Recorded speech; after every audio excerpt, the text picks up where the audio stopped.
What's up, guys? Mr. Knows Hoops back today with another video, and today we are doing something a little bit different. I ran a poll. Out of the 550, only 3 of you did respond, though. A little disappointed in that, guys.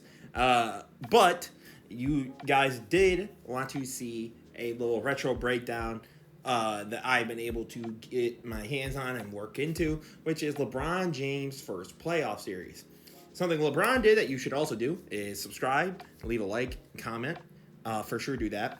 And now let's talk about LeBron James' first playoff series. Now, this is when LeBron James is 21 years old. He's in about his third season in the league. It's about 2005-2006 season. In the regular season, LeBron averaged 31, 7, and 7 on 48 from the field, 34 from 3, 74 from the line, with about 2 steals, which is about 57% true shooting. In the playoffs, LeBron gave you, in the first round at least, I'll be analyzing, 31, 8, and 6. On 48 from the field, 33 from 3, 74 from the line, with 56% true shooting, with just about a steal. And what I think LeBron does so well here is that this team is actually a little bit better than people think in his overall roster. But it's what LeBron gives you and foreshadows of what he'll give you 20 years of dominance that we'll be looking into. So on the first play here, it's his defense. Look at this here. LeBron uses his frame to try and size up Jameson and make him have to stutter around. And once he does that, he's able to poke the hand. Again, James getting into his stance. LeBron is just different in this stage of his career versus what he is now on like the Lakers.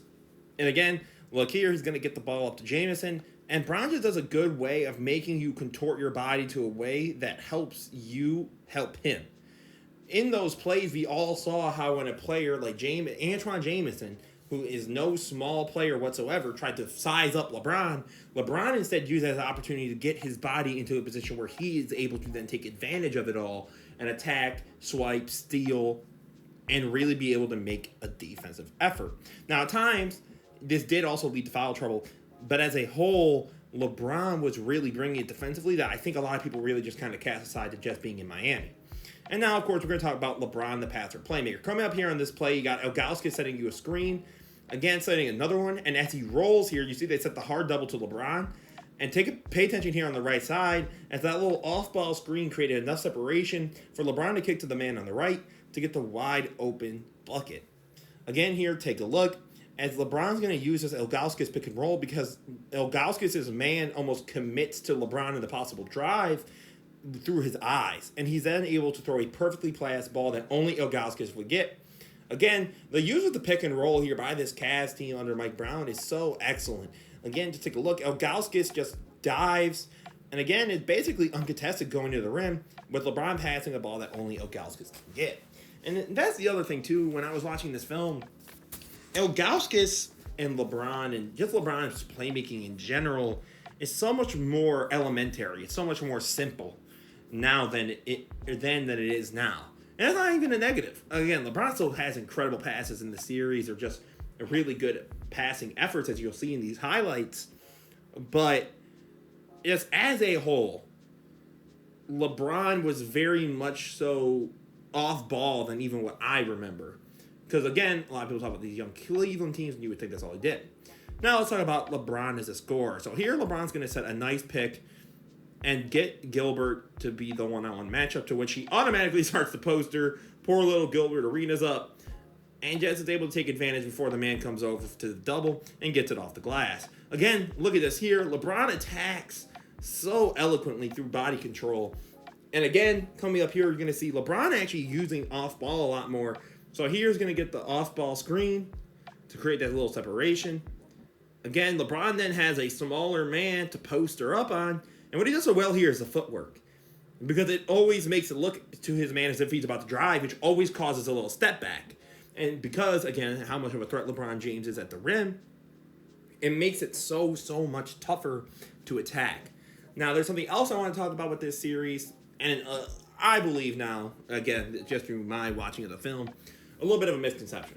While on paper, LeBron's teammates necessarily didn't shoot it well, didn't play the best, they still gave LeBron a lot of help.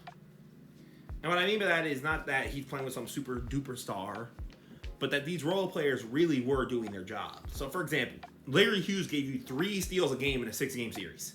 That's huge. Those are possessions that you get more of, and you're stopping a very high-scoring offensive team like the Wizards from getting. And he also gave you 4 assists. Now remember, in this series, LeBron only gave you about 6 assists.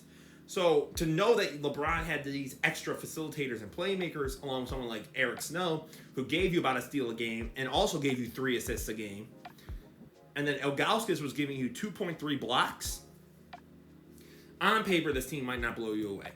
But this is why watching the tape and watching the film matters. Because, again, just on the box score, right, a player might not be that impressive to you. Oh, Eric Snow was shooting, I think it was like 42, 43% from the field. Well, LeBron was just carrying a bunch of bums. No, these players were not bums. They really did help LeBron. Like, when LeBron was off the court, they still played well and still fought to keep themselves in the game when LeBron was out. Which is something that, with like a 2018 Cavs or something, I could understand a little bit more. Right? Like, we saw what it would look like when LeBron's on the floor. But this Cavs team was nice, and LeBron was just as nice, no doubt. But there's a reason I picked what I chose. Again, defensively, a lot of people don't really talk about, what LeBron was giving you defensively before Miami. And the chase down block in 2016, basically. He gave you more than that. His scoring is a lot more Giannis-esque, where the jump shot wasn't so trusted. But the reason I picked jump shots is that he still showed that in his toolkit he could get in there, which is something, again, that I think is tapped into Miami. So let me know what you guys think about content like this. Do you like it? Do you want more? If so, name a player in a year and I can look into it. Let me know what you guys think down below. As always, guys, this is Answer Knows Hoops. Don't forget to like, comment, subscribe. Much love, y'all. Peace out.